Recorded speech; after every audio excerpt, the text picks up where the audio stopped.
Fala galera, beleza? Vitor Tourinho aqui, analista da Câmara dos Deputados. Já fui também policial legislativo federal da Câmara dos Deputados, agente de inteligência da BIM, trabalhei no TST, enfim, tô um tempão aí nesse mundo dos concursos e passando hoje por aqui para trazer uma série de vídeos, uma conversa que eu tive aí trocando mensagens com um grande amigo meu que trabalhou comigo na Polícia Legislativa da Câmara e hoje é juiz do Tribunal de Justiça do Distrito Federal e agora vai passar altas dicas pra gente, galera. Fica ligado aí. Pessoal, eu conversei com o grande Gustavo Salles e ele tirou um tempinho precioso dele para passar informações extremamente relevantes aqui pra gente e vou colocar tudo aqui para vocês e dar uma analisada um pouquinho do que ele falou e passar muita coisa bacana aí. Então, Gustavão, para começar, se apresenta aí pra galera, passa um pouquinho da sua trajetória, como é que foi aí seu começo, você sempre estudou para concursos, diz aí pro pessoal um pouquinho mais sobre você, fica à vontade. Olá pessoal, tudo bom com vocês? Estou gravando esse vídeo aqui, na verdade uma série de vídeos, a convite do meu amigo Vitor Tourinho. Nós fomos colegas da Polícia Legislativa da Câmara dos Deputados ali entre 2014 e 2017. Depois ele acabou saindo para outro cargo lá na Câmara, eu acabei saindo para a magistratura do TJDFT, mas a gente ainda mantém contato de vez em quando e para mim, meu amigo, é uma honra participar desses vídeos aqui com você. Vi que você está trabalhando também com o direito constitucional, é uma disciplina que nós todos gostamos, né? Não é para ficar naquela briguinha de civil é melhor do que penal, empresarial é chato, não sei o quê, mas o direito constitucional, objetivamente falando, é a disciplina mais importante. Se a Constituição é a norma que fundamenta a validade de todas as demais leis e atos normativos no nosso sistema jurídico, é óbvio que a disciplina que estuda a lei mais importante, que é a Constituição, ela acaba sendo mais importante, até porque é a que mais cai em concurso também, né? Como a gente fala muito para quem estuda para concurso, todo concurso cai direito constitucional, direito administrativo, outras matérias não caem em todos os concursos. Então eu fico muito feliz que você tenha começado a trabalhar, a lecionar também o direito constitucional. Estamos juntos aí nessa atividade. Eu comecei fazendo, entre aspas, concurso, estudando para provas desde muito novo. Eu fui criado nesse cenário. Quando eu tinha 10 para 11 anos, eu tive que me submeter à prova para ingresso no Colégio Militar de Brasília. E era uma prova muito difícil. Foi a prova mais importante, mais difícil que eu já fiz na minha vida. Para estudar para essa prova, meu pai me matriculou num cursinho. Então eu estudava no Colégio Católica, né, lá em Taguatinga, a universidade que virou Universidade Católica. Fazia aula de manhã. Meu pai levava de vez em quando uma comida, eu comia no carro, às vezes dava tempo de comer em algum lugar, às vezes comia no carro, trocava de roupa, já ia pro cursinho lá no final da Asa Norte.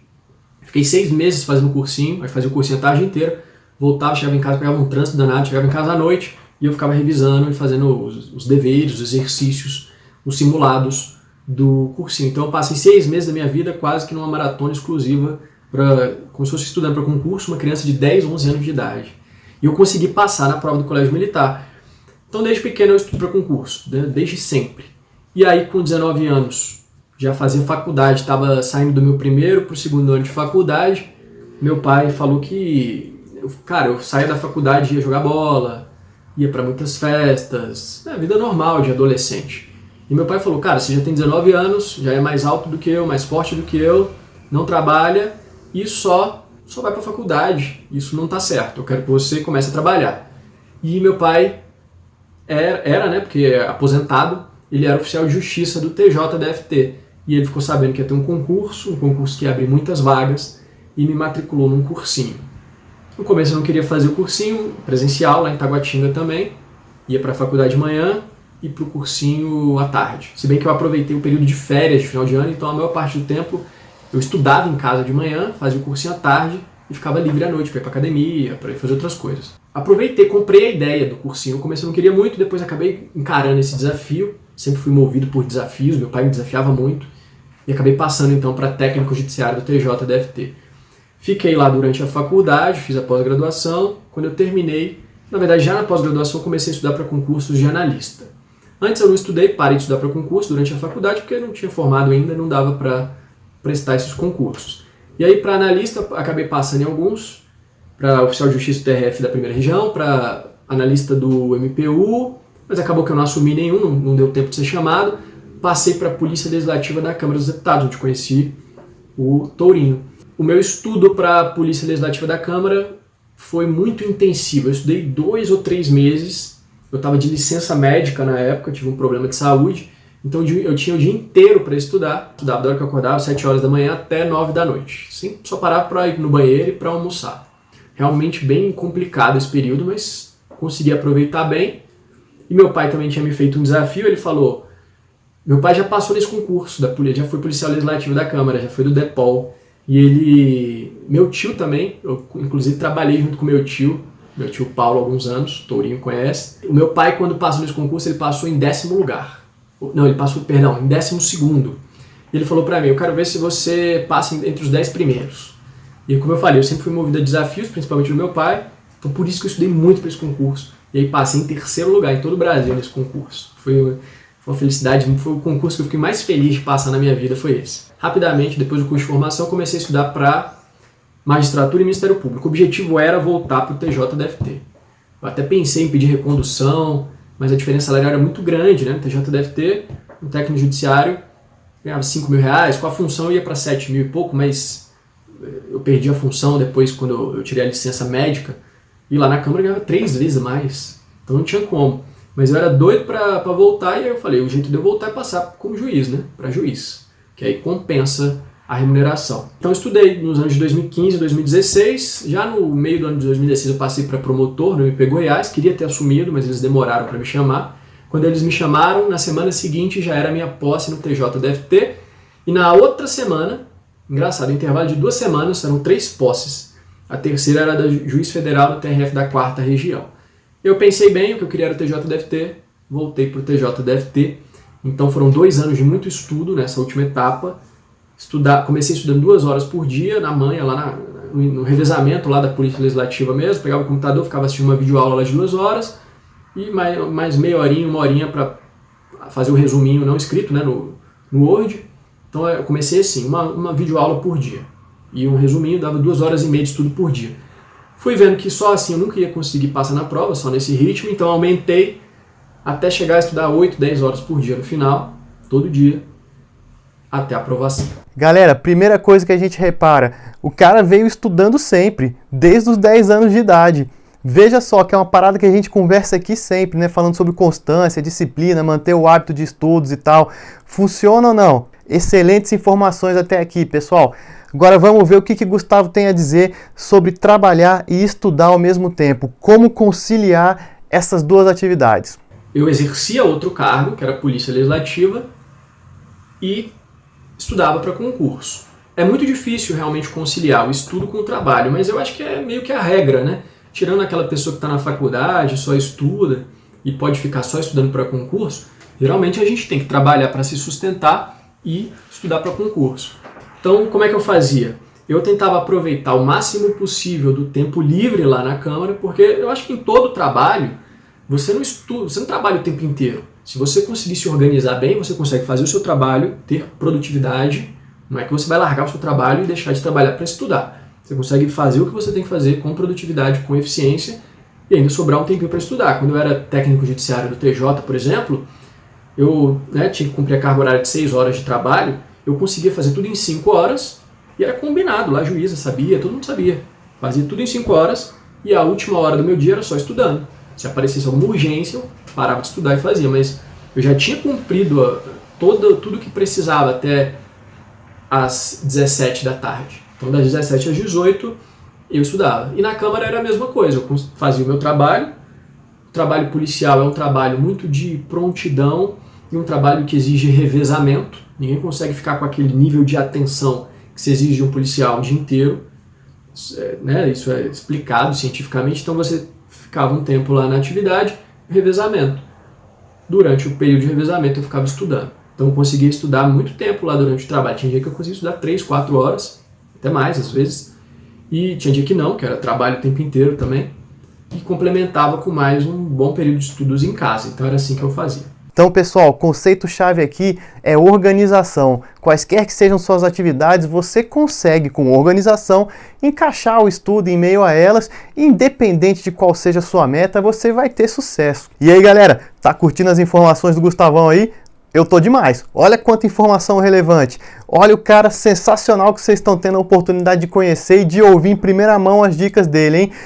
Quer mais informação assim? Se inscreve aí no canal então, deixa seu like, divulga pra geral, pra gente continuar com esse trabalho que é pra vocês, galera. Valeu, vamos seguir. Agora, Gustavão, conta pra gente aí por que a magistratura, cara? O que te fez escolher esse caminho, que é um caminho difícil, árduo, né? A gente sabe, é um concurso muito tenso, muito punk de se passar, só os melhores chegam lá mesmo. Conta pra gente aí por que ser juiz. Por que a magistratura, meu caro Tourinho? Porque eu fui técnico judiciário de 2008 a 2014. Então, durante 6 anos, da minha quase que uma adolescência ali, né, dos 19 até os 24, ali por ali, eu fui técnico judiciário. Adulto jovem, né? E nesse período, eu fazia o trabalho de juiz. A juíza que trabalhava comigo, ela falava pra mim, a gente tinha um carinho muito grande, né, um pelo outro, ela falava, você é o juiz de fato aqui da vara. Você é o juiz de fato. Porque você que faz todas as sentenças, todas, eu fazia. Era vara criminal e era tribunal do júri, depois eu fui pra tribunal do júri de Samambaia, depois fui pra primeira vara criminal de Taguatinga. Eu era o oficial de gabinete, então eu fazia todas as sentenças, eu fazia todas as decisões, decretação de prisão, liberdade provisória, interceptação telefônica, fazia todas.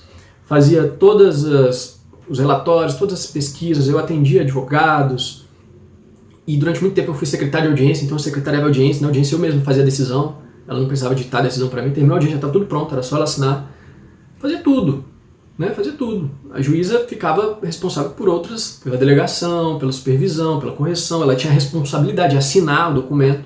Cara, você assinar um documento é você que está praticando o ato, tem toda a responsabilidade, é diferente de você fazer uma minuta enquanto assessor, que eu botava lá o que eu achava, claro, com responsabilidade, né? Mas você não tem o peso de decidir, quem decide é outra pessoa. Então é muito diferente. Mas eu era o juiz de fato. E aí eu peguei gosto por essa atividade. Quando eu fui para a polícia da Câmara e deixei o TJ, eu senti muita falta. Não vou falar que eu fiquei em depressão, que também é demais, mas eu fiquei muito triste. E tinha uma vontade muito grande de voltar. E aí foi por isso que eu escolhi a magistratura e não foi uma escolha da magistratura, era uma escolha do TJDFT. Eu queria voltar como juiz do TJDFT. Se eu passasse para juiz em outro estado, eu iria, obviamente eu iria. Mas eu continuaria estudando para o TJDFT, porque ele era realmente a minha prioridade. Graças a Deus, o primeiro concurso que eu fiz de magistratura foi o TJDFT e foi o que eu fui aprovado. Dei muita sorte nesse ponto. Porque mesmo candidatos muito preparados acabam passando eventualmente, né? Assim, quem não desiste, os obstinados sempre passam, mas às vezes passa em outro estado. Nada de ruim também, a gente se adapta. Então a gente se adapta à nova vida, mas ter ficado no DF, pra mim, foi assim, bom demais. Pô, galera, que maneiro, hein? O que a gente viu aí? Que ele estabeleceu uma meta para ele e perseguiu essa meta. Se organizou, teve disciplina, constância, concentração, buscou a meta que ele estabeleceu para ele e o resultado não podia ser outro a não ser o sucesso. E como ele teve esse sucesso, vamos saber agora, porque ele vai contar pra gente como ele estudou para chegar nesse cargo de juiz. Fala aí, Gustavo, conta pra galera como é que foi, quais foram suas estratégias, seus métodos, qual é o caminho do pote de ouro. Como é que eu estudava?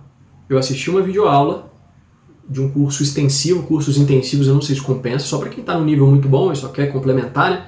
Você pega um curso extensivo, assiste a videoaula, era o que eu fazia, resumia a videoaula no Word, hoje em dia já vem, os cursos têm as aulas transcritas, né? Tem degravação das aulas. Eu gostava de escrever, primeiro porque não tinha esse benefício, né?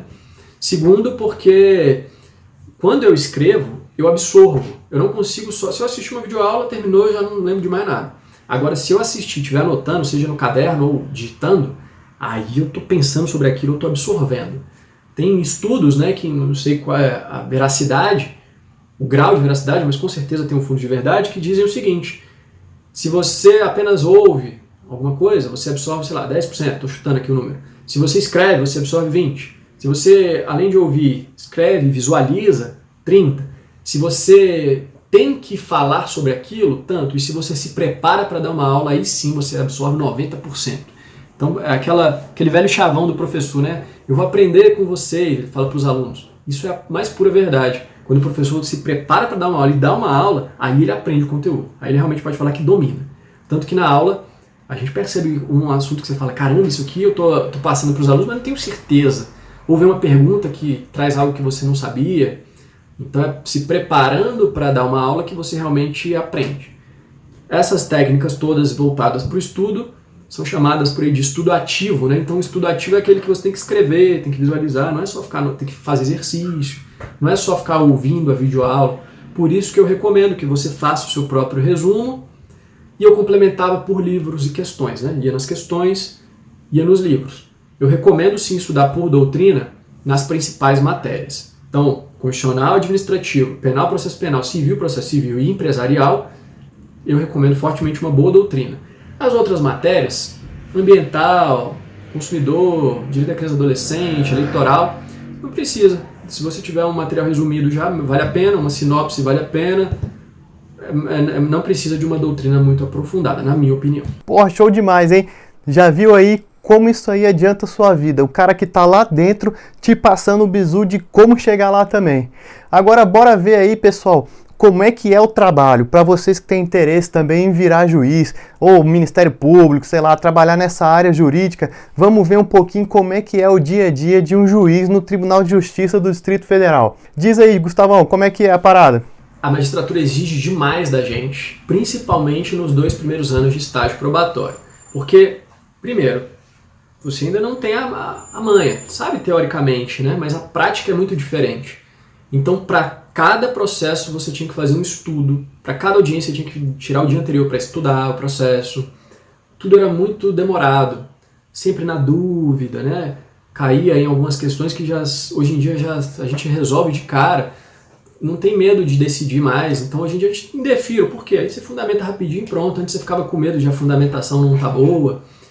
E além disso, no estágio probatório tinha que fazer muito relatório, tinha que todo mês mandar uma sentença penal e uma civil para a corregedoria, muitas atividades a mais. Então os 2 primeiros anos é uma atividade que exige o seu tempo integral. Depois você começa a ter mais tranquilidade, mais velocidade também para decidir, e aí dá para ter uma vida mais tranquila. Mas mesmo assim a magistratura no DF, para juiz substituto, ela é puxada, para o titular também, mas para o substituto ele tem que fazer plantão. Então vira e mexe, eu sou escalado para fazer plantão final de semana, feriado agora desse mês de abril, dia 21 eu vou ter que trabalhar, né, eu trabalho nele. Eles colocam a gente para trabalhar de 7 à meia-noite às vezes, de meia-noite ao meio-dia, porque a atividade judicial, nos termos da Constituição, ela é ininterrupta. Não pode chegar, ainda que seja 3 horas da manhã da virada de ano lá do Réveillon, a pessoa precisa do judiciário, por conta do princípio da inafastabilidade da jurisdição, tem que ter um juiz pronto para decidir. 3 horas da manhã. Então, no DF, a partir das 19 horas até o meio-dia do dia seguinte, tem sempre 2 juízes de plantão. E direto a gente é escalado para o plantão, semana inteira trabalhando de madrugada, então é puxado. Mas é puxado de um bom sentido, é um trabalho que você percebe que está rendendo, é produtivo, você termina o dia de trabalho e fala caramba, né, hoje foi um bom dia de trabalho. É aquele suor bem-vindo. É quase como ir na academia, né? Você fala, beleza, tô cansado, mas é prazeroso. Você sente que valeu a pena. Na magistratura você tem demais essa satisfação. Você sente que está realmente resolvendo problemas. Está resolvendo porque o judiciário é a última trincheira, né? Tudo que a sociedade não consegue resolver pelo consenso vem desaguar no judiciário. Tudo de ruim que acontece vem para o judiciário. Tem esse lado negativo também. Tem isso, mas é uma atividade muito gratificante, valeu a pena cada segundo de estudo, eu me sinto muito realizado. E aqui no DF tem a peculiaridade de você trabalhar com todas as matérias. Então, semana passada eu estava na vara da infância e juventude, semana que vem eu já vou para a vara de órfãos e sucessões, violência doméstica, depois manda para a vara civil, que é a minha vara de origem, vai para criminal, vai para o tribunal do júri. Por um lado é desafiador, que você tem que saber de tudo, mas por outro, você não cai numa rotina, não tem interior aqui no DF, então uma semana eu estou na Samambaia, na outra eu estou aqui no Plano, na outra eu estou em Taguatinga, tudo relativamente perto, é tranquilo, ainda mais no período de pandemia, teletrabalho, então é pelo sistema, É muito bacana a atividade da magistratura, realmente. Caraca, hein, que trabalho top. Você vê que ele não fica entediado. Um dia tá mexendo com a matéria, outro dia com outro, um dia tá lá numa cidade, no outro dia na outra, vai pro júri, vai mexer com civil, com penal, com família. Cara, é uma mistureba. E tem que aprender coisa pra caramba, tem que estudar todo dia. E aí você me pergunta, né? Pô, então quer dizer que eu vou passar no concurso que eu quiser e vou parar de estudar? A gente tá vendo aí com o que o Gustavo tá falando pra gente que não vai parar de estudar, não. Às vezes você vai estudar até mais, pessoal. Já é bom se acostumar, hein? Galera, vamos perguntar aqui pro Gustavo, então, qual é a dica de ouro dele? Qual foi o diferencial para ele chegar onde ele chegou, para ele passar em tudo que ele passou? O que é o grande ponto, aquela na ferida ali pra gente seguir, anotar no caderninho, fazer uma tatuagem e fazer igual? Diz pra gente aí. Eu acho que o seguinte, o principal é você conseguir condensar as informações em um material de consulta, de estudo e de revisão. É o mesmo material que você vai consultar rapidamente, que você vai estudar com mais demoradamente, né? E que você vai revisar quando quiser, quando sentir necessidade. Condensar informações. E a estratégia é que você não fique estudando a mesma coisa várias vezes, por livros, por materiais diferentes, senão você nunca... A matéria ela é quase que infinita. Então se você ficar toda hora reestudando as coisas por outros livros, outros cursos, outras videoaulas, você nunca vai acabar. Então a estratégia que eu usei, que é a dica que eu passo para os alunos, é de estudar cada assunto uma vez só. Como assim estudar uma vez só? Eu vou estudar inquérito policial. Então como é que eu faço? Eu assisto a videoaula de inquérito policial, beleza. Eu vou no livro do doutrinador que vai falar do inquérito policial, beleza. Depois eu não vou mais. Já está tudo condensado no meu resumo. Eu só vou complementar se tiver uma atualização legislativa, um julgado novo, uma questão nova que trouxe uma nova visão ali sobre o assunto que eu não tinha percebido. Eu só vou complementar, mas eu não vou ter que ficar vendo aquilo de novo. Só quando eu for revisar, estudar o meu material próprio, né? Mas eu não vou ter que ficar perdendo tempo preparando material sobre inquérito policial de novo. Então, às vezes, vale a pena você gastar mais tempo montando um bom material do que montar um material mais ou menos ali, e aí o material não vai servir para você atingir a pontuação mínima na prova, ou superar a concorrência, ou então vai ser um material que vai exigir que você fique depois refazendo, assistindo de novo a aula de inquérito policial porque o seu material não está bom. Então, a minha dica principal é essa, e foi o meu diferencial na preparação. Estudar bem feito, mesmo demorando um pouco mais, gastar várias horas do dia para montar as suas informações condensadas, o seu resumo. Então acho que essa é a principal dica. Vai condensando para depois você estudar e revisar por aquele material, que é o material base que vai servir para você passar em qualquer prova. Né? Eu passei para promotor, juiz estadual e juiz federal ao mesmo tempo, no prazo de 2 anos, com o mesmo material. A diferença é que quando eu ia estudar, meu foco era TJDFT, magistratura estadual, beleza. Quando vinha a prova de magistratura federal, 20 dias antes da prova, já dominando o meu material base, né, eu pegava coisas específicas da magistratura federal. Aí sim eu saía do meu material. Aí eu pegava uma sinopse de direito previdenciário, um resumo de algum colega aí de direito internacional, algum resumo de crimes federais, tributos federais, e aí beleza, estudava nos 20 dias. E dava para passar tranquilamente. Por quê? Porque o direito constitucional, que vai cair na prova da magistratura federal, é diferente do direito constitucional da magistratura estadual? Não. Pelo menos 80% do direito constitucional é o mesmo, para qualquer cargo, delegado, defensor público. Então, se você domina a base, que era esse meu próprio material, eu já tirava 80% da nota. Então já era o suficiente para passar. E aí estudava os assuntos específicos só para garantir mesmo a aprovação. Pô, galera, olha que interessante. Nesses últimos vídeos que o Gustavo mandou pra gente, olha só quanta informação relevante. Estudo ativo, escolher bem o material, ter uma excelente estratégia, condensar as informações para você não ficar perdido ali, ir no material X, no Y, no Z, ficar vendo mais de uma vez sem necessidade a mesma matéria e dominar as matérias básicas. Isso aí soa familiar para você, pessoal? Eu acho que eu já falei isso numa vez ou outra em algum outro vídeo, hein? Você tá vendo aí? Um cara extremamente espetacular no mundo dos concursos tá te dando esses bizus também. Não perde essa oportunidade. Ouve aí o que o Gustavo tá te falando, galera. Então é isso, galera. Mais uma vez fica o agradecimento da gente aí pro Gustavo, que cedeu um pouquinho do tempo dele para responder nossas perguntas. Ele que com certeza tem uma agenda super atribulada, ele que é juiz e professor de direito constitucional, um cara espetacular, sempre na humildade, tentando ajudar todo mundo. Mais uma vez, nosso muito obrigado. Um grande abraço para você, Gustavo. Com certeza todo mundo que assistir vai tirar muito proveito dessas informações. Valeu, pessoal. Muito obrigado pela sua presença, um grande abraço e até mais.